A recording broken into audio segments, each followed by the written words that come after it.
Nugent. Where's Ted Nugent? Where's Ted? Huh? Look at you. You doing well? You are a handsome devil. Thank you. Great job, Ted. Thank you very much. Appreciate you being here.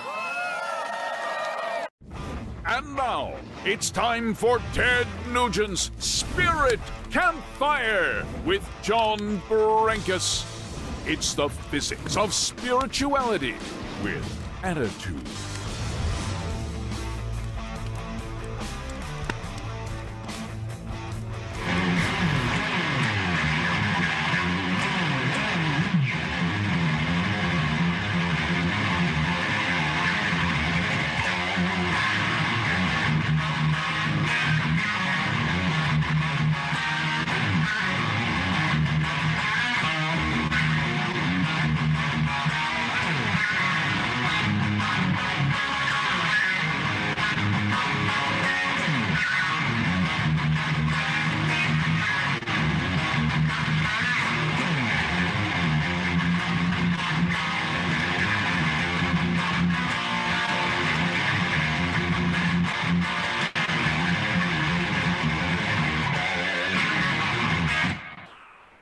John, how you doing? I'm feeling a little frisky tonight. I got a little thing called throttled down because I don't know if you've noticed, but my life for 72 years, clean and sober, cultivating piss and vinegar to tsunamic degrees, I throttled down. And John Brankus, I think you deserve me because you, young man, look like you throttled down too. Nicely done, Brankus. Happy Thanksgiving, mother.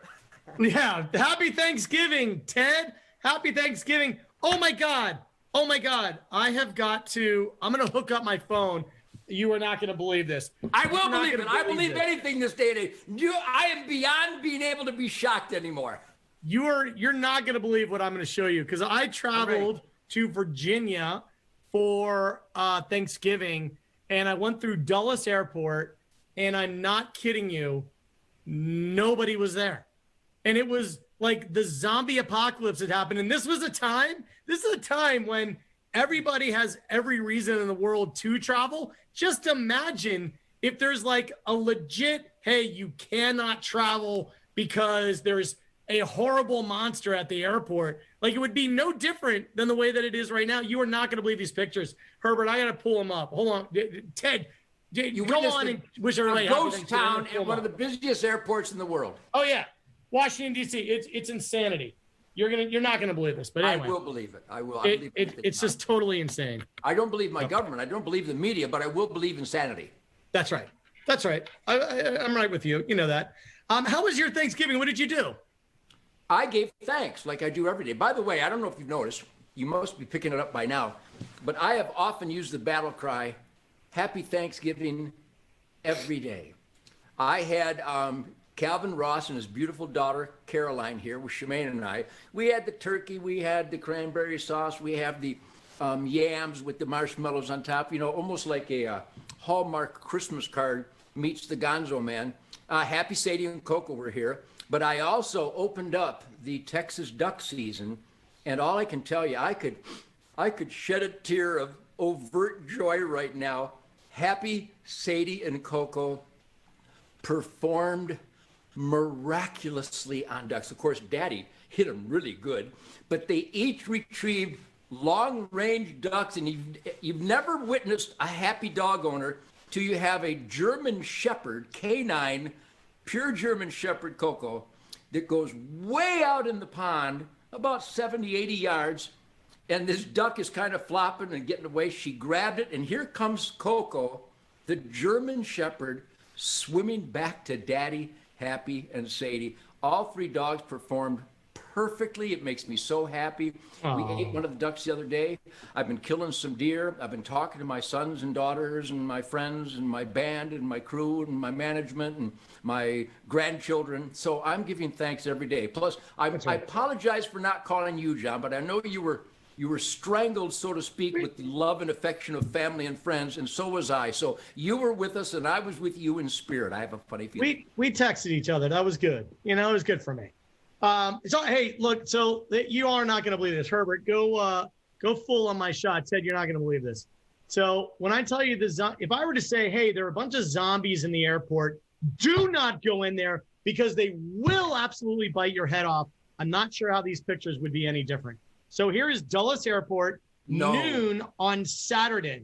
So look at this. All right, hold on one second. Noon on Saturday of Thanksgiving. This is in the nation's capital. Look at these pictures are not carefully taken. I'm walking around going, there is no way this is real. This is like a Hollywood set. Like, what is going on? And look at this. Please allow some extra space. Will do. I'm the only one in the airport. Here's the people movers called escalators. Here are all the shut down restaurants. Here's this is Dulles Airport, the Delta terminal. Delta. This is not a podunk airline. There you go. And everything is, sorry, kids, everything's closed, and every restaurant is closed. I'm like, what I was just abhorred of. I'm like, now, hold on a second. Regardless of what everybody thinks about what's going on, how are those pictures any different than when there is actually something to be terrified about? It's like, when do people just say, you know what? We got to travel. We got to live our lives. We got to whatever. No one was at this airport. It was frightening. You know, there's a lot of indicators nowadays, I mean, that break our hearts and bring further suspicion and distrust with our government and certainly our media is going nuts, academia, Hollywood. But when you see an entire country shut down, I guess it reflects the communication I have with all the good people in my life, smart people in my life, healthy people in my life, caring people. We don't want anybody to get the Chinese virus. We don't want anybody to be a victim of the Chinese virus attack. We want to use our heads and do safe procedures to make sure we're all as healthy as can be. But I don't know about you, John, but nobody I know, and I know great people, the best people in the world. We've seen them on Spirit Campfire, smart, honest, dedicated entrepreneurs, work ethic masters, solidly in the asset column of America, their families, their communities, the globe, the earth. I mean, real environmentalists kill deer and balance habitat. So I hang with the best and the smartest and most tuned in people in the world. And here's the ubiquitous, universal battle cry. We don't trust this episode. We don't trust the government. We don't trust the so-called authorities. We don't trust, the mask will kill you. The mask is the best thing in the world. You know, the mask might not work. The mask works really good. You have to wear a mask. Well, I don't wear a mask, but you have to wear a mask.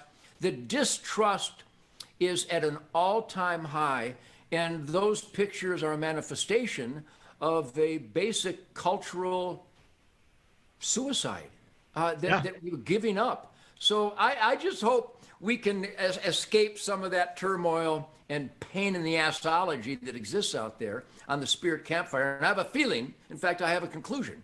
My feelings are conclusive that the spirit that we exude, celebrate, share, encourage, cultivate, and swan dive into on Spirit Campfire is so alive and well. I hear from people, I know it's electronic, high-tech, Facebook communication, but the positive energy and the confidence in self, the confidence in truth, logic, common sense, the confidence in eyewitness, boots on the ground, hands-on, real family, neighborhood experiences, they're as good as they've ever been. But the heartbreak at the level of distrust that we have for the government, academia, the media, that's the real tragedy here. So again, I would like to thank you, John, and Courtney, and Herbert, and everybody at Spirit Campfire, Shemaine and Toby, and Linda, and Doug, and everybody, but everybody who tunes in to the Nuge Spirit Campfire with John Brankus. Thank you for your support. But let me do this.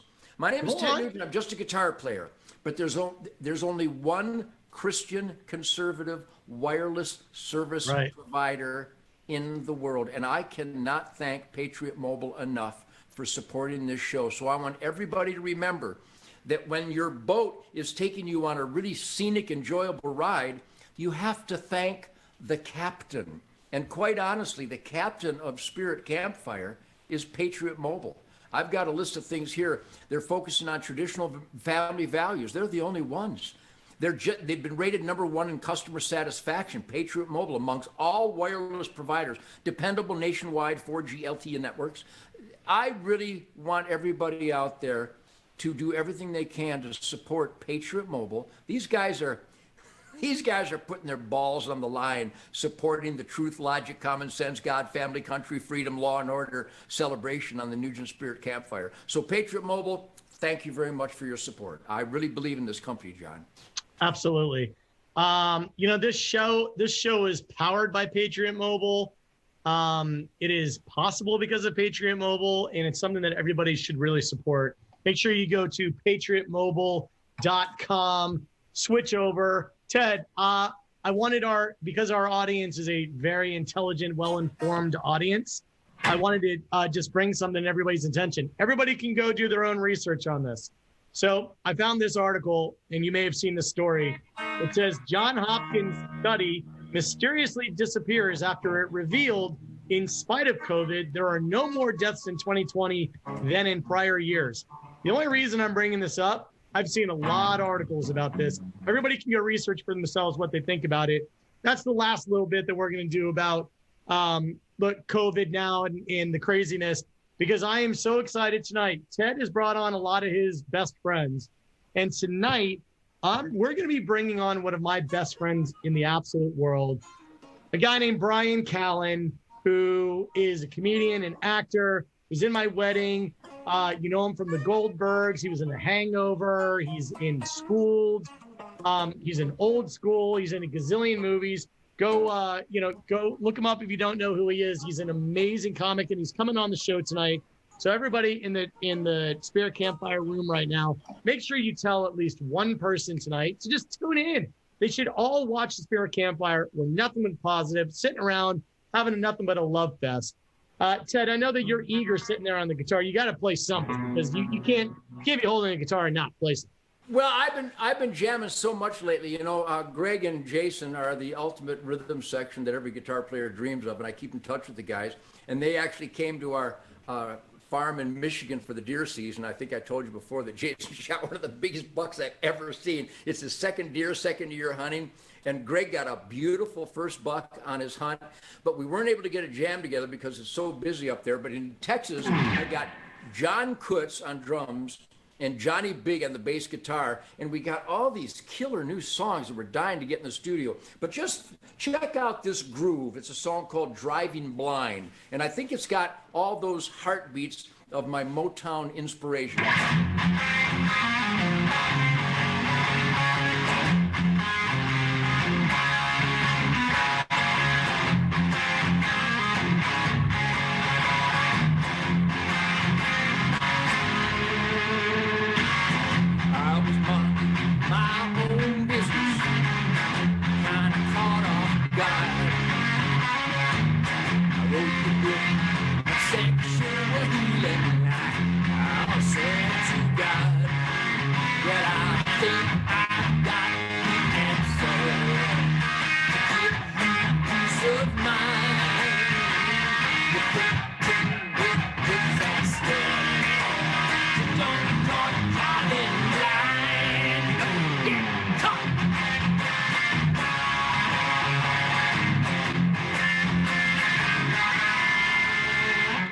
But I mean, does that make you want to just hug someone? It does. I actually was just hugging my wife just now. I love when you do that. Well, anyhow, John, so tell me more about Bryan, our guest. We really have had some wonderful, wonderful guests. And, you know, not only do they join us at the Spirit Campfire, but guys like Ricky Madlock and Derek St. Holmes and Jason and Greg, and even Governor Huckabee, Governor Sarah Palin, Mark Farner, Billy Gibbons. I keep in touch with all these guys all the time anyway, so it's not just this is our show, would you come on the show? No, it really is a campfire. I think we really deliver the spirit of a shit kicker campfire here. And I have a funny feeling what you told me about your buddy Bryan. I have a funny feeling that he deserves to be on a shit kicker campfire like this. Tell us more about Bryan. Bryan is really interesting. If anybody wants to Google Bryan Callen. I got Googled once, and I left a stain. Yeah, exactly. Now, Ted, I know you don't watch TV or a lot of movies, but he has been around. Like Bryan was on the original cast of Mad TV. He and I met literally almost 30 years ago. We met when I was making a movie in New York, and he was just coming off of the being on the original cast of Mad TV.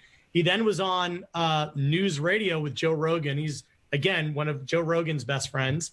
kind of runs in that circle, and he's part of the Will Ferrell sort of crowd. The funny, crazy sons of bitches, huh? Like really, really funny. And you need to go check out. Everybody should go on Apple. Go on Apple TV or Amazon or any of the big streaming platforms.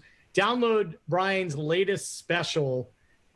His stand-up special is amazing. So type in Bryan Callen. He's got 3 or 4 of them. His latest one is just amazing. But he's done incredibly well in the world of comedy.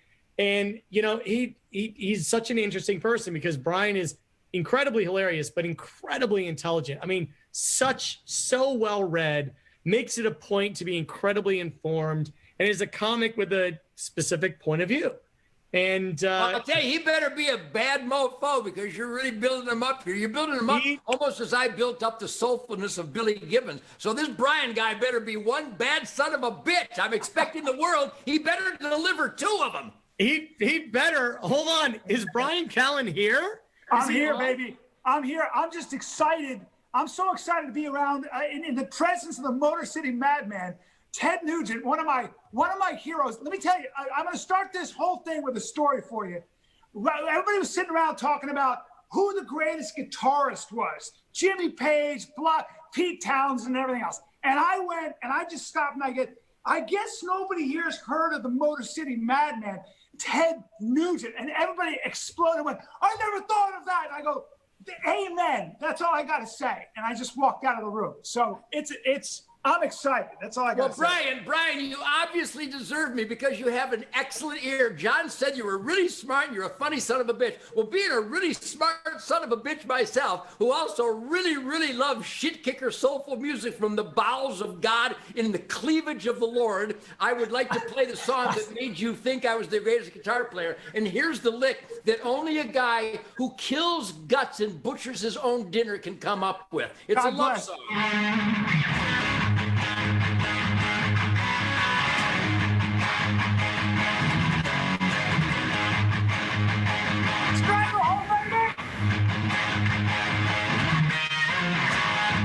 I mean, come on, drop now and hump the night. Come on, Bryan. Dude, that's Stranglehold, and I just produced a whole bunch of estrogen.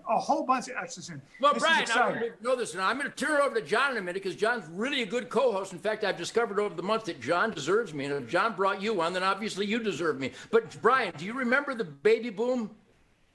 I do remember the baby boom, sir. Yes, I do. That was me. Go ahead. I'm aware. I'm aware. That's right. Right. So, Bryan, Ted is asking me, he's like, describe Bryan to me. Now, you have to understand, Ted Nugent doesn't watch a whole lot of TV and movies. And so he's not what you would call a pop culture connoisseur. If it doesn't have to do with playing metal, playing music up on a stage and redefining the world through music or hunting, he's not, not the most well-versed man. But I said to him, all right, here's Bryan. He's funny and he's really smart. And he's a comic with a point of view. And I don't know how to like Ted Nugent. Yeah. Well, listen, I always a couple of things. When I watched John Rogan break down the gun control debate and break down why guns, if you're going to outlaw guns, you may as well outlaw swimming pools. Or when you were taking vegans to task about how many animals are killed with farming. You're just the most articulate human being, and you speak faster than anybody on the planet, but you speak so fast, but you make all the sense in the world. And if anybody gets in a debate with you, they better have done their homework. So that's what I appreciate. You're a voice of reason in some insanity out there. Where I live in crazy town, as you know, Ted. So I just appreciate it.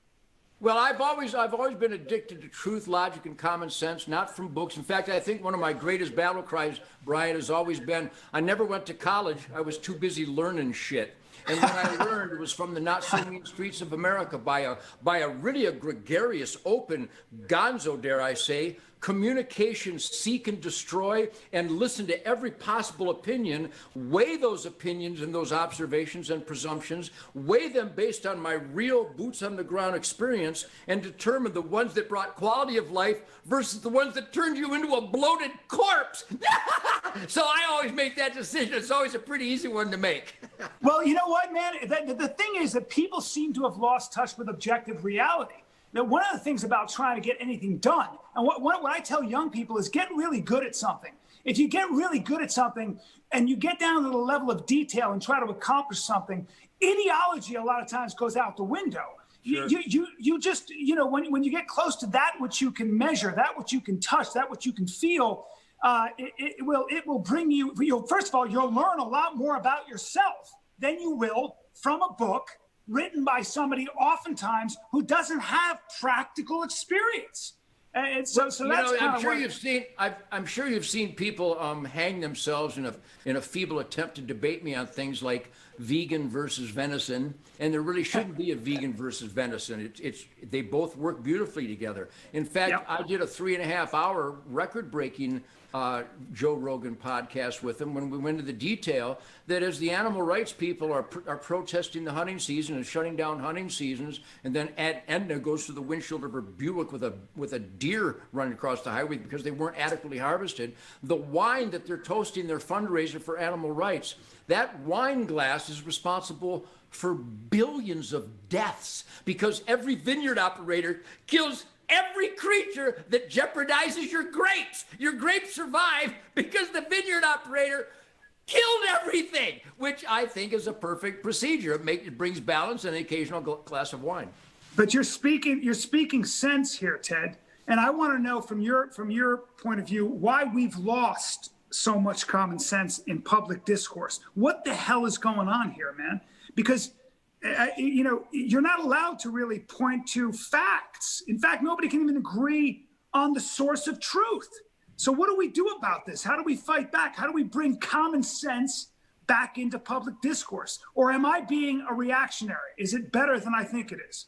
Well, you exposed a body of water that I will kill myself attempting to breaststroke in, because the points you're bringing up and an attempt to answer those points would exhaust the next 3 generations of Nugents just sticking to logic and truth and the evidence to support our logic and truth. In a nutshell, remember, I was born in '48. Detroit was the arsenal of democracy. We stopped building cars and trucks because we saw the inescapable, abject evil of the Japs and the Nazis. They were evil. They created slaves in their country, and they committed genocide, the rape of Nanking, the whole, if you study it, and again, I don't read many books, but I get sound bites and discuss with people who actually read books, and then I read the chapters they tell me. And I don't need read the whole book of the rape of Nanking. I can surmise that is an evil condition when you have an emperor that people will kill themselves for if they don't produce adequately. If you're subservient, but I got to tell you, I'm going to tell you right now, and I have friends that like to get high. I have friends that drink whiskey and beer, and I think a glass of wine is better than a bottle of Coca-Cola or sugar bullshit. But I'm going to tell you, this election, the criminality running amok in our government, and the we the people failure of doing our job, monitoring and holding elected employees to constitutional accountability, it all comes from not before the hippies, there were the beatniks. Once our culture started consuming massive quantities of mind-altering drugs and chemicals, we became idiots. We became desensitized. We were more worried about feelings than actually being constructively supportive of a work ethic and a productivity and a family unit. And I know I'm going all over the place with this, but I got to tell you, comfortably numb is actually uncomfortably dumb. And when you're high, you are a liability for your family, your neighborhood, and your fellow man. Now, I've always said, I don't want my pilot high. I don't want my dentist high. Or your surgeon. I don't want my band members high. But I got to tell you, Brian, I want my comedians stoned because they're really funny when they're stoned. I used to hang out with Richard Pryor and Rodney Dangerfield and Sam Kinison, and they were the best when they were drooling and puking and stumbling like complete idiots. But then I tried to rehab them. Well, there's always, I say everything in moderation, right? I think that the argument has to be framed in a different way. I think good ideas always beat bad ideas if you know how to serve them up properly. And I think if you look at anybody who is, let's just say, leans left, One of the good ways to kind of start an argument is to say that if you look at government for the most part, government does a couple things. One is it continues to grow. It just can't help itself. And two, it's a coercive force. Government is in the business of passing laws and raising taxes. Those things are necessary. But there has to be a governor on that particular activity. Who governs the governor? And I think sometimes if you frame it that way, and if you say to somebody who happens to be let's say somebody says, I'm a socialist. Okay, I don't know what that means, but I would imagine then you believe in very high taxes. So let's say you believe in an 80% tax bracket. Is that the amount of time you want to work for someone else? Do you want to work? Your 80% of your day then is spent working for someone you don't know, who's going to take that money and spend it on things that you have no power over. Is that really the country you want to build? Because as far as I can tell, that's socialism. Oh, and by the way, I'd love for you to give me an example of when that has worked in history. I'll wait for as long as you want to give me, your examples of your socialist utopias. It doesn't mean that free markets and capitalism is perfect, but right now it's the best system I can think of. I'm not talking about allowing huge corporations access to the state and growing amok. I think there's a balance here, but a lot of that is how to talk about these things. And I'm trying to frame these conversations that way. Right. But it's still. I think that's a great mathematical. I think that's a great mathematical overview of capitalism versus socialism. Is how much are you willing to work for other people that you have no control how they're spending your money that you earn? And of course, in every historical example of that, it has ruined everything because people who get something for nothing are virtually untrustworthy. And when other people see that, they will be inclined to try to get that scam going, which means the producers are shrinking, and the bloodsuckers are growing, Welcome to Cuba. Yeah. Right. And by the way, my buddy, I was with one of my dearest friends, and we met this guy who made $1 billion, and he had 2 adorable kids, and they were very young. And we were talking to them, and the kids were running around. And we were such cute kids. We're talking to him. And as we walked away, my buddy said, he said, man, I feel sorry for those kids. And I said, what? And he said, just think about what a handicap it is to grow up with $1 billion and never have to want for anything. And I never thought of that. Absolutely. But, it was a profound statement. It was a simple statement. I thought luckiest kids in the world. Not so fast. Not so fast. There's something called the handicap of comfort, the handicap of wealth, the handicap of not having to struggle.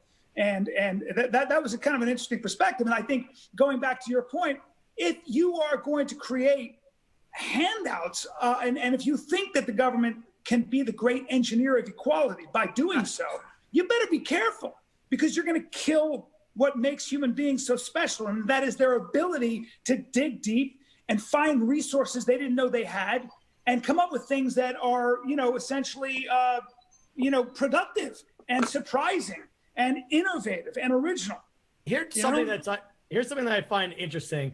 So Ted Nugent blazed a lot of trails. One of those was something being said that was completely asinine about Ted and not backing down.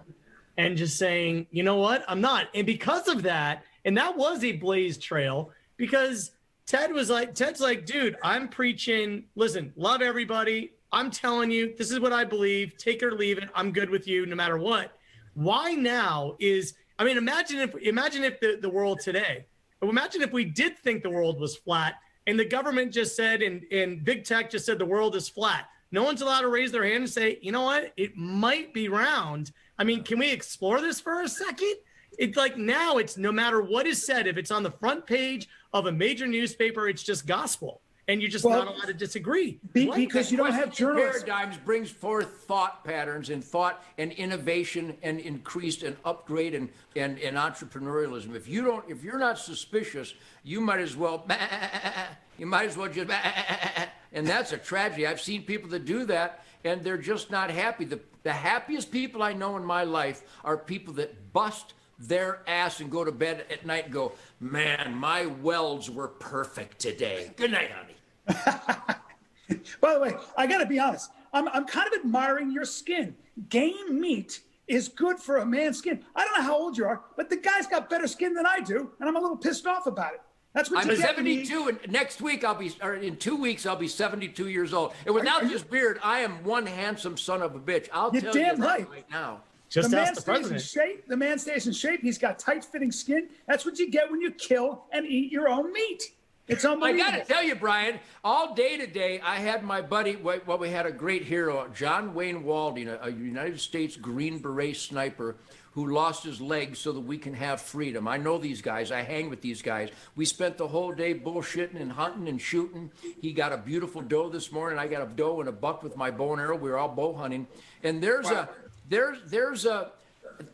spirit of I'm not a warrior like the heroes of the military, but when you know the land and you practice that samurai mystical flight of the arrow, I mean, it really is a spiritual propellant of your inner life's journey. If you can make that arrow go where you want it to go, you can make your life go where you want it to go. And if you listen to the Native American, the Aboriginal elders, they will tell you that mystical flight of the arrow, and the best archers were the ones that brought meat to the tribe, that brought security to the tribe, that brought discipline to the young of the tribe. This archery lifestyle of mine that John experienced, especially as a sniper, the aim small, miss small. But I've been out, I dragged deer, I gutted deer, I hung deer, we butchered deer, we shot our bows, we talked about how John lost his leg, and we talked about how people lie about me because I'm on the board of the NRA because I believe in self-defense. I believe in venison and self-defense, two of the most perfect things in the world, and I'm attacked for that, which It's amazing. I It's almost fly amazing. laughing every day.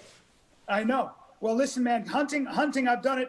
I've done Meat Eater, that show 3 times with Joe Rogan and Steve Rinella. Yep, and Steve, great.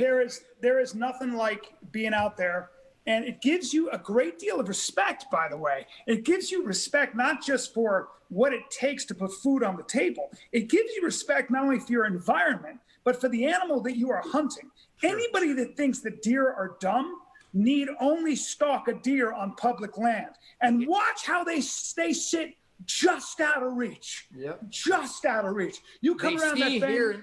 They see, hear, and smell you before you have any idea they are there. And when people go, well, it's not fair with a high-powered bow and arrow. It's a bow and arrow. I mean, what do you want me to use, a crowbar and a rock? I mean, these deer are so evasive, so elusive. You got to use the wind and the sun. Even the Motor City Madman, I am the master at shutting up, stopping, not moving, and becoming one with the wind, one with the pulse of the earth. I know this doesn't sound like Stranglehold, but it really is. Stranglehold is about defying the status quo of the music industry. I've been smoking for so long, you know I'm here to stay. I got you in the stranglehold, you son of a bitch. You best get out of my goddamn way. I mean, I love that song. I believe in. This is the music and this is the lifestyle I believe in. And at first they thought, well, Nugent's like a Natty Bumppo, man. He's like Jeremiah Johnson and Crazy Horse. He kills stuff with a bow and arrow. That's cool as hell. Until they realized, I really did. And they went, he murders innocent animals. I mean, make up your mind. Either I'm Cochise or I'm Charles Manson. You got to pick one. And I've never been hurt by it because I live my life to perfection every damn day, no matter what. But what hurts me is that people can be so stupid and judgmental, and they'll say things that they'll put quotes around words that never came out of my mouth. They attribute when I called some really stinky American communist protesters at one of my concerts in Connecticut. I had to walk through the protesters, and they smelled like diapers, and they had American communist regalia on, so I called them unclean vermin. If you're a communist, you're vermin, and if I can smell you, you're unclean. Well, the Huffington Post and other media claimed that that's what I said about the Native Americans. I have such a relationship with the Native Americans. They've adopted my Great White Buffalo song, Spirit of the Wild, song. Fred Bear, Geronimo, and me. I've sweat lodged with them. I've taught their children how to hunt with the bow and arrow. Why the Motor City Madman has to teach an Apache how to hunt with the bow and arrow is a painful reality. But the point is, the Huffington Post went, how can we hurt Nugent's reputation the most? Well, let's say he adopted a teenager to have sex with. they actually said that. Of course they did. But Ted, the Huffington Post is not. They are not journalists. They are activists. Okay, and they're irrelevant. They're not. These are activists, my friend. Understood. So if you're expecting truth or fair treatment or reasoned logic, or even for them to actually give you the benefit of the doubt, sorry, man. Sorry. They're part of the problem. But the real pain is that there are so many sheep out there that just are in lockstep with any supposed information. It's always misinformation that they're subjected to. I mean, just look at the number of people that are claimed to have voted for Joe Biden when he's just been a racist all his life. And I'm not just accusing him. The evidence, I mean, is everywhere. The things he said about black people, or if you don't vote for me, you're not black enough, or he puts on a fake accent and just to make fun of him and try to get their. But Ted, that's how dumb people are. He's only been in office for 47 years, Ted. What are you suggesting that a career politician who's been a senator since he was 29 years old has some skeletons in his closet, or is not sincere? Are you suggesting that? I'm clutching my chest right now, dude. Yeah, Brian, I wouldn't suggest that in a million years, but I'm still astonished because I'm surrounded by such smart, caring, funny, cocky, defiant, productive people that when I see people that are against all those attributes, it just, my God, why don't you just throw an anchor around the retriever's legs? I mean, are you optimistic though? Because one of the things I do like is the fact that that at least as Americans we are passionately disagreeing, but we're doing it at the ballot box. We're still not picking up weapons for the most part. We're not beating each other up for the most part. And I do appreciate that the American story is one of strife. I've got a point of view over here. You've got a point of view over there. And sometimes I really wonder, Ted, if when you're a liberal, or let's say a left-wing, journalist, or just somebody who leans that way, and then you're right-wing on the other side, sometimes I wonder if that's just personality and God put us on the earth to be that different. When they did a study on twins, they found that when they were separated at birth and they had very different upbringings, when they came back to study them, they were on the same side of the political spectrum for the most part. So you wonder how much of this is genetic, how much of this is just personality stuff. Everybody, for the most part, as Americans, I want to believe it wants the best for everyone, means everyone, everywhere, all the best. Now, I may be naive, but they just have a different way of going about it. Do you think there's any... Do you find yourself being optimistic? Are you an optimist? I'm a hopeless optimist, yes. But again, I don't think I get a bad reading because I think dirtbags avoid me. When I walk down the street in Austin, Texas, hippies part like the Red Sea before Moses. It's really beautiful. And I'm being silly because it's just the opposite happens. When I go into Whole Food, every pierced nipple and purple hair wants to talk about venison, wants to talk about... Damn right, brother. Wants to talk about the rugged outdoor self-sufficient farming lifestyle. And I'm sure they're different. I had in Mill Valley, California, probably the epicenter of goofballs and the epicenter of Sammy Hagar and great people. I went into a Starbucks there one time, and this multi-rainbow haired gal with the black gothic makeup and everything, it was like Halloween. And I didn't want to tease her, but it was just like, is this Halloween? Who are you, Dracula? But she was so friendly. She actually asked me, I want to get my grandmother a gun. What do you recommend? I thought it was, yes! I literally had a hallelujah moment. So I'm sure that her politics aren't exactly, life member of the NRA, but she's at a Starbucks in Mill Valley, California, and we had a great conversation, and she was good looking. And this wasn't that long ago. So I think my optimism is a response and a reflection of my daily experiences. I'm a gregarious guy, and I go anywhere, I go everywhere. No place is off limits to me. In fact, I'm inclined to go into, not enemy territory, but I'm inclined to pursue an environment that is not gung-ho Ted. I like diversity. I like challenges. I don't want people to accept something because I say it. I want them to accept something I say because they have evidence to support what I said in their life. So I'm, by the way, Brian, John, yeah, I'm the ultimate liberal. You are. I know you are. I He believe is. that. You're a liberal in the old school sense of the word. Yes. You're a libertarian. You Que believe in sera, maximum. sera.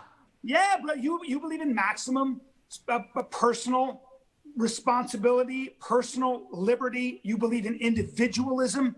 I mean, I know that. I mean, but that's what I'm saying. Anybody who has followed your career and listened to what you actually say knows that you are a live and let live kind of guy. You just are. That's a fact. Brian, so everybody is just perplexed about the world. You have such a unique comedic twist to everything. What are some observations you've had recently that's just made you laugh? Just like, I can't believe what I'm seeing. Well, some of the observations are just how contradictory the philosophy of the far left is. So you've got the trans movement, and the trans movement, ironically, is men, especially men who transition to women.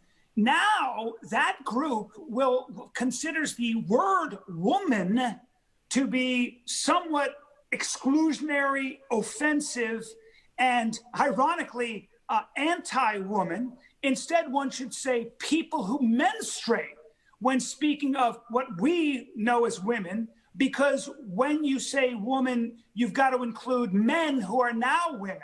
And so it's ironic that men found a way, in many ways, to at least somewhat subvert, I don't know if that's the word, but to suppress the feminist movement by suggesting that if a woman says that there is something biological to gender, well, they are being misogynist almost, or at least they're being prejudiced toward women who have now become men. And here's another thing I find fascinating. I'm not allowed, I have to understand that I will never understand what it's like to be a marginalized person of color. Okay. However, if I try to understand that, I am now being presumptuous. And how could I ever understand that? Now, that means I have to shut up and not say anything. However, I'm also being told that silence is violence. So I'm not given any outlet. I don't know what I'm supposed to do. Every time liberal headquarters comes up with a new rule, they're not giving me, I don't even know what the playbook keeps changing so often. And I happen to believe that they're not interested in unity. I think they're interested in burning the whole thing down. And I'm talking about these activists who are the most unreasonable people on the planet. And they come in all ilks and sizes, and it doesn't just mean that they're trans, it's people from all over the political spectrum.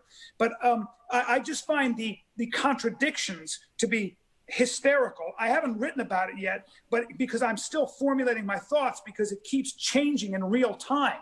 There are certain things you just can't say anymore. I'm not allowed to say master bedroom anymore, apparently, when you're looking at a house. And I'm not kidding. I mean, so some of this stuff is it's not just, it's speech police, but it's also thought police. And I can't, if I speak, I need to shut up because I don't have the right to speak because I'll never understand. If I'm silent, I'm violent. So it's not enough to be, I'm not allowed to be, I'm not racist, but it's not enough to be not racist. I have to be anti-racist. Can somebody explain what the hell that means to me? I still don't know. Well, let me share some personal experiences that I think don't get enough daylight. And you ask why I'm the eternal optimist. All through my career, going back to the Amboy Dukes and before that, I was surrounded by gays and trans and blacks and Hispanics and Asians. I mean, every imaginable human species, I mean, human walk of life, every socioeconomic strata, sexual diversity, all my life. Nobody ever thought about color or sex. I know. I just wanted to know, if I order a pizza with double cheese, will you bring me a pizza with double cheese? That's it. I don't care how you got it here, or if you had sex with a dog on the way, just get it here while it's still hot. So punctuality, honesty, and by the way, one of the most fun things by the way, comedy and laughter is a huge condition of my happiness. I'm a funny guy. I'll find humor in everything. And all through my career, all the makeup people at the TV shows and the photo shoots and the album videos, they're all gay, and we get along like champs. We of course. snuggle, we cheat, we tease, we do hair things, and we get silly and get gay, and nobody's ever had a problem. We laugh. The black gay guys, Bruce Jenner and I raced against each other in these celebrity races years ago. I don't know how I compete with Bruce Jenner. He was like the man of men. But I beat him, which is why he went Caitlyn, I think. You beat Bruce Jenner? No, you did not. I did. I beat him both times. What? I'm looking this up. But the point is, even the trans, we had some trans for gun rights at the last NRA convention. And these big, tough men with the stockings and the wigs and the lipstick. And I mean, I'm looking at him going, you are one weird son of a bitch. I said, are you comfortable like this? Because this is wild stuff. And he goes, well, it's how I feel. And I go, well, then I'm your buddy. I'm your NRA guy. And of course. God bless America. God bless the There was no contention. There was no friction. Nobody, not a mean word. The whole time, nothing but smiles throughout my life. That's why I'm confident. And this is right-wing racist Ted Nugent talk. And listen to this. And you know, you're right. And that's what I'm saying is we are a great country, not just because we have, you know, we're the home of the biggest military, strongest military, the NFL, the roaring stock market. I've always said, you know, we're also a great country because we provide safe quarter for people of all ilks to express themselves without the fear of censorship, being jailed, being killed, etc. That's what's great about this country. And somewhere along the line, we're being told, people like you and myself who hold those things, those principles very dear and close to our heart, we're being told that we don't believe that. Well, yes, I do. Yes, I do. So and there's no way to convince people. If you say you're not racist, they say that's what a racist person says. So again, I don't know how to reason with the unreasonable. I just don't, man. By the way, here's the best advice. I know you respect your elders, so take this advice. I do. Follow your guts. Follow your natural, instinctive, true north compass set. And I know that if you're John's friend, you do good. If you're John's friend, you must have a positive vortex wherever you go. I bet you don't have any hate. I bet if somebody tried to hurt you, you'd stop them from hurting you by whatever means is necessary. Self-defense is a beautiful ballet of good over evil. But I know for a fact that I know a lot of people. I know a lot of people of every imaginable description, and I've never seen a harsh word. I get it from the media haters and the liars, but I got to tell you, I suppose I got to be careful, though I'm no good at being careful. But I could possibly get a false impression because I don't know any dirt bags. I haven't spent any time with any dirt bags. I know they're out there. I have nothing but cool, damn smart, funny, cocky, caring, giving, generous, just the greatest people in the world. I don't know any dirt bags. I got rid of them by the time I was 8.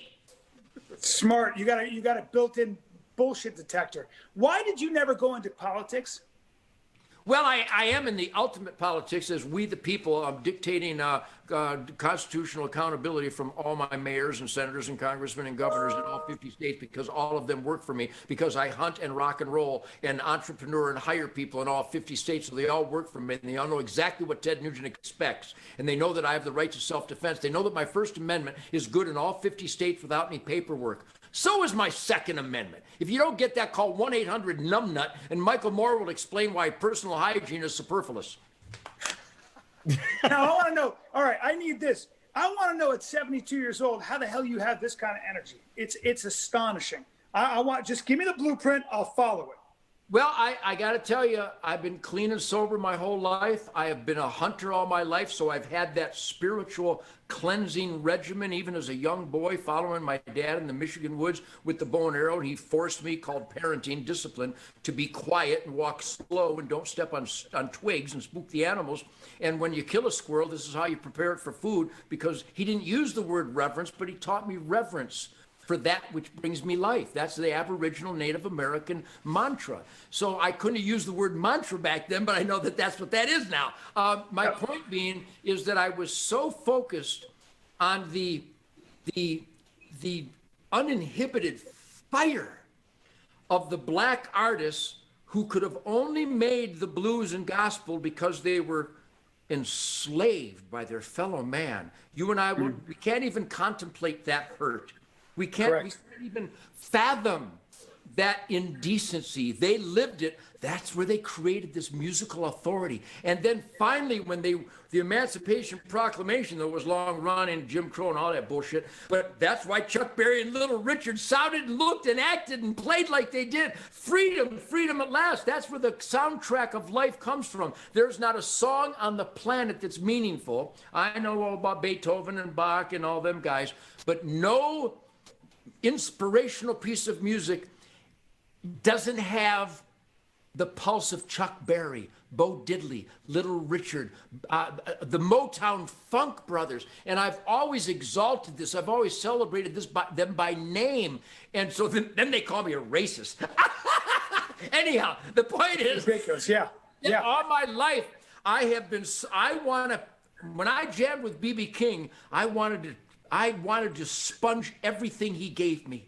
When I jammed with Jimi Hendrix and Rick Derringer and Johnny Winter, when I jammed with Billy Gibbons and Brian May, when I'm jamming with Stevie Ray Vaughan and Eddie Van Halen, I'm sponging, baby. And those guys, and I played bass for Chuck Berry and Bo Diddley. Did you really? I didn't know that. Yes, Wow.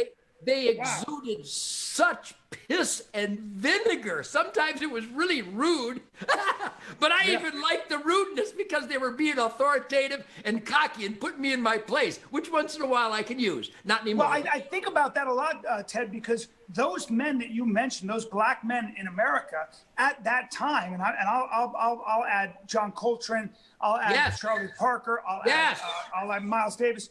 They were not allowed to speak their mind. And the only way to express themselves, a guy like Louis Armstrong, was through their horn, was through their strings, was through their music. Because they lived in a time when if a black man spoke his mind, it was physically dangerous. Yes. And so that is the American story, certainly for black people. And I wonder, it's funny how the First Amendment is always under attack in one way or another. And it'll find its way out. It'll find its way. And I hope that people can find it in as productive and creative a way as people like Miles Davis, et cetera, did with their music. We'll see. But I can't believe you did all that. I didn't know you jammed with those guys. I did not know that. Yeah, I always use the term musical authority. So I was born in that tsunami of black fire. There was a black musical fire that Chuck and Bo and Little Richard, especially Little Richard, this gay black dude with a puppet talking about whacking your daughter. This is so beautiful, I can hardly stand myself. Tutti frutti my ass, and you betcha.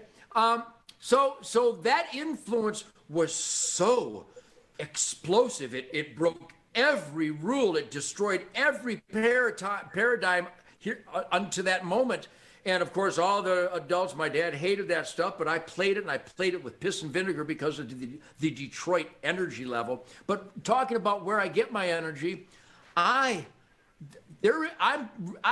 really good with words. I'm never ambiguous. Nobody ever went, I wonder what Nugent meant.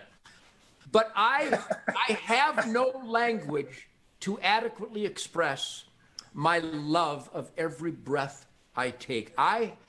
My days are a firestorm. It's like Lewis and Clark and the uncharted territories. Even though I know my property, I go to a new riverbed and I get a new tree stand and I try to cut off a deer, a turkey, and I fail most of the time because I use a bow and arrow and it's almost impossible. But it teaches me so much. And then I pick up the guitar and this shit comes flaming out because it's so aboriginal, it's so primal. What I do when I kill those animals with that sharp stick, I'm looking them right in the eye. And that's the serious you can get. And when you take that intimate relationship with the source of your sustenance and then you channel it through a Gibson Birdland guitar, I give you killer rock and roll. Now let me ask you this: is there anybody? Because I mean I've studied you. I know every song you've ever. I mean I know your songs by heart. Great White Buffalo. I mean I really do. Double Live Gonzo. I mean I still listen to that stuff. It's a much. I mean, you know, listen. Is there anybody that you watch play guitar that intimidates you? Is there anybody you've seen play guitar where you say, I don't know how to do that? Because I can't imagine being better on those strings. Because I mean, I don't know enough about guitar to really make an educated decision. I just know what I see and what I feel. And when I watch you play the guitar, it's hard to believe that anybody kind of would awe you. But there's probably somebody out there. Number one, thank you for that. But I'm not intimidated by anything or anyone. When Van Halen opened up for us in '77 and '78, I knew he was a fireball, but he was playing a unique style. But I mean, it's not like my stuff was lame next to it. I mean, my was. No. Ball, and I can do all that. I mean, nobody does that technique quite like he does. A lot of guys can, but the way I play, I mean, I might not do the tapping, but I do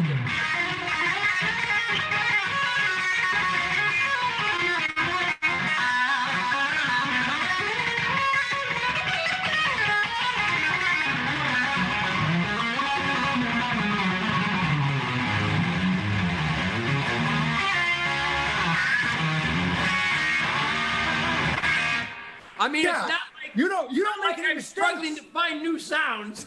No, you don't make mistakes though. It doesn't look like you make any damn mistakes. It's crazy.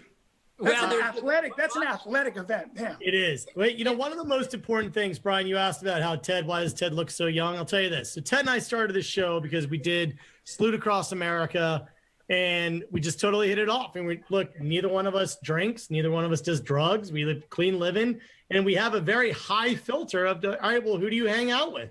Ted said, look, you come hang out with me and my friends and you're going to have a great time. And I told Ted, listen, Ted has gone on a tear of amazing guests. And I'm like, you know what? Let me open up my friend circle and let me bring them around the campfire. Because Brian and I met almost 30 years ago. It's hard to believe that. But literally almost 30 years ago. And Brian has been, the second I met Bryan Callen, I'm like, I know exactly where he stands. He makes me laugh. He's a great human being. And like everyone else, like as we go through this journey of life, you just keep different energy around you. And I'm telling you, Ted, Brian is a keeper. But I'm not giving you a big salute because you love my music. Because if I wasn't me, I would go, I love that guy's music too. That's some killer stuff. That's really cool licks. I love those licks. So I've always said, if I wasn't me, I'd go see me. I love my music, and I don't need interpretations when I play. There's no ambiguity. There's no consideration of what I'm doing or what I'm trying to produce. It's primal, it's guttural, it's sexy, it's earthly, it's defiant, it's energized, it's electric, it's noisy, all the good things in life. The point being is that Brian and I have never met, but just the fact that we share a love for a unified soundtrack, not just my music, but I have a funny feeling that the stuff I love, I know John loves. I love, and I was going to ask you, what was there an album? Was there an artist that brought you to your knees that kind of got you to say, I got to be part of this? What was that seminal moment for you? I always wondered with a guy like you, who was it that captured your imagination and where you said, I have to be part of that. I have to do that. Boy, I've talked about this a lot. We had him as a guest on the show early on, Mitch Ryder. When my band, The Lords, opened up for Billy Lee and the Rivieras, Martha and the Vandellas and Gene Pitney in 1960 at the Walled Lake Casino. I was, I think, 13 years old, something like that. And the guys in Billy Lee's band, which turned into Mitch Ryder and the Detroit Wheels, I knew them all intimately. When they got up there, we were playing Johnny B. Good. I mean, everybody.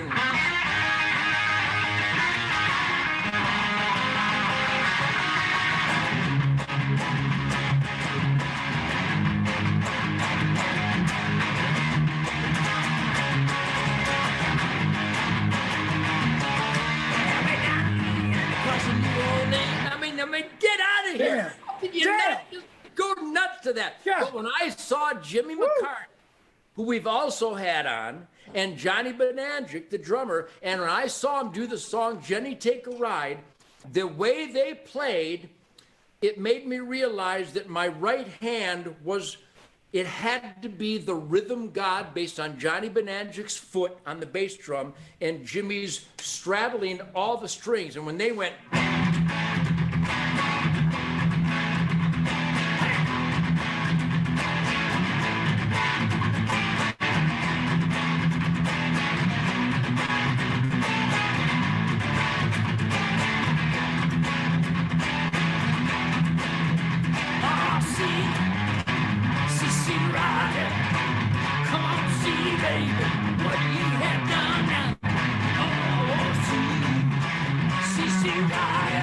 But you hear all that. Damn. And You have not missed a beat. You still got it, man. You still got I play every day. I love this guitar. This guitar. Yeah. That's the guitar you use on. You've been playing that guitar. You use that guitar on Double Live Gonzo, man. This is my baby. Woo! Oh, Man, yeah. that's incredible. That gives me a shot of energy. I feel like going out and running sprints. And you know, when you play music like that, it ends up permeating deep into your guts and your soul. And my skeleton has those pulsations. And especially, I got to tell you, I may be I'm probably the only band leader or member of a band that always, constantly, repetitiously raves about my musicians. My drummer, Jason Hartless, my bass player, Greg Smith, and I go right down the list to all these ungodly musicians that I've been surrounded with. I attribute my piss and vinegar and my soulfulness and my energy and my rhythm to those people that I have fortunately landed in the presence of, and they are all such unbelievable, dedicated musicians. And by the way, Brian, John and I have talked about this every time. What was it about James Brown and Wilson Pickett, the Motown Funk Brothers, and Chuck and Bo and Little Richard? Yeah, it was the music. Yeah, it was the defiance. Yeah, it was the breaking down the barriers. But more important than all that, how they accomplished all those important things, work ethic. Work ethic. Working man in show business. That should have been the battle cry for the NAACP. Yep, that's for sure. Every time you see somebody who kicks ass on that level, they work so hard. It's always all that harder than glamour goes out the anybody. window. Oh, forget it. You watch great boxers. Floyd Mayweather works harder than anybody. He wakes up at 4 a.m. It's not an accident. Success, sustained success, is not an accident. It's about ferocious, sustained intensity. Yes. Wynn Marsalis talks about this all the time. I mean, anybody who is that proficient on anything, practice has got to be your favorite sport. And I stole that from Tony Ferguson, who is in the UFC. The great fighters, the great musicians, anybody, the great writers, they just show up no matter what every single day. And the muse doesn't always hit you. You got to just, it's like Flannery O'Connor, the great writer, said, I show up at 5:30 every morning in case something happens. So a lot of it's just daily attendance, baby. And hopefully the gods will smile on you that day, but they may not. But you'll be back the next day. So if nothing else, I know we've left a stain and a mark and a tattoo and a wood burner on the souls of everybody that's come to the Ted Nugent Campfire with John Brankus. But I think the most important one is to live it up, be the best that you can be, pursue that samurai level of superior excellence to the best of your ability. But it really is about work ethic. America is only America because of these guys that set their alarm clocks, and it is such a pain in the ass. Rush hour, I've very few times in my life have I had to deal with rush hour. In fact, here at the ranch, rush hour is waiting for the antelope to go across the lane. But rush hour, that stuff that they have to put up with, and then they go and they work. I don't care if you're a banker or a welder or an electrician or a rancher or a farmer or a teacher or a cop or some CEO, they bust their asses. My brother is a CEO. My younger brother, God rest his soul, was the foreman for the Pepper Construction Company. He left the house every day at 4 a.m. every day, and then he only took 2 weeks off, and he still got up at 4 a.m. That's what built this country. Yes, well, that's the lesson here. You got to find inspiration too. Yeah, Ted. Let me just tell you, I've probably said the fewest amount of words around this campfire than any campfire. You know why? Because I brought two of my best friends together, and I knew they would hit it off. You're a good host, buddy. I'm just thrilled, John. I'm thrilled, John. It's exciting for me, man. I wish I was there in person. I'd love to go hunting with Ted. Hey, Brian, where do you live, Brian?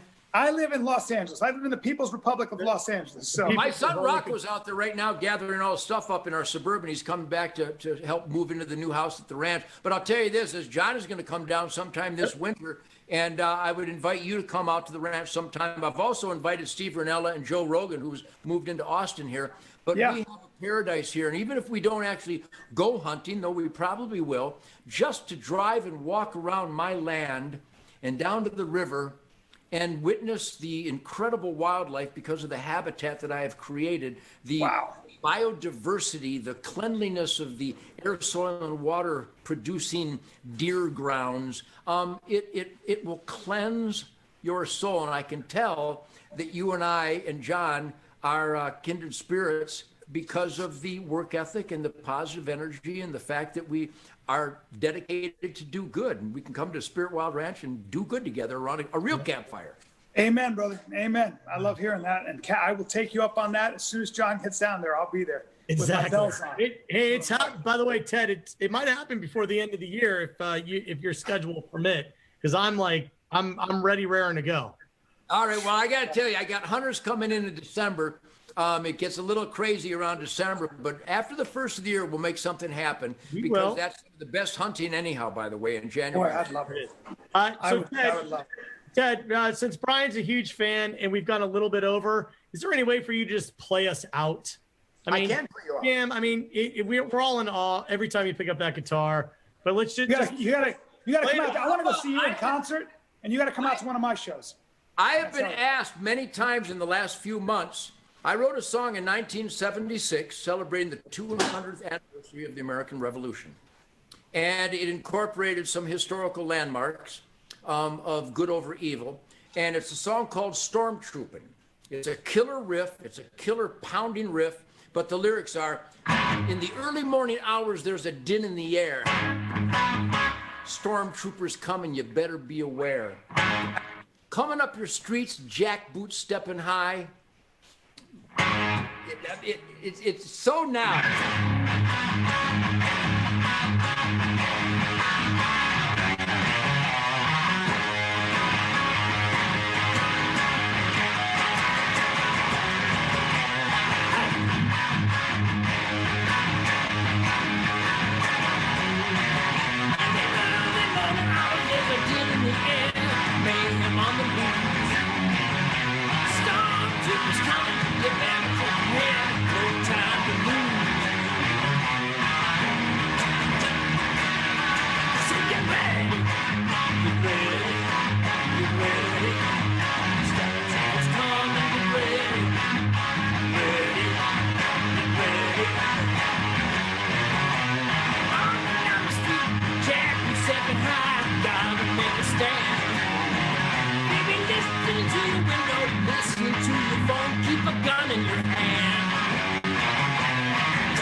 something like that. Yeah, baby.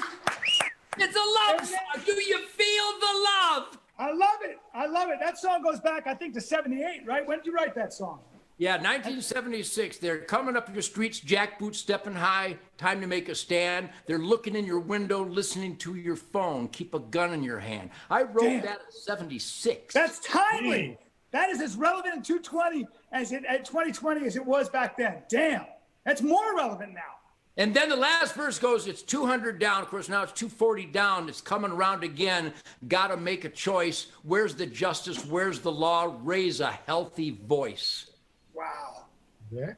Well, man, God bless America, brother. You're part of it. Brian, great meeting you, man. I look forward to sharing a real campfire with you. John, you guys live it up. I will see you guys. We used to do this Mondays and Thursdays. We're just doing it on Mondays now. And once again, we want to thank Patriot Mobile, a U.S.-based sales and support team in Dallas, Texas, America's only Christian conservative wireless service provider. If you believe in the First Amendment, if you believe in the Second Amendment, if you believe in the American dream of being the best that you can be, life, liberty, and pursuit of your individual happiness, please consider supporting Patriot Mobile, because they're the ones who are bringing this truth, logic, common sense orgy to the Spirit Campfire. So God bless Patriot Mobile for doing that, man.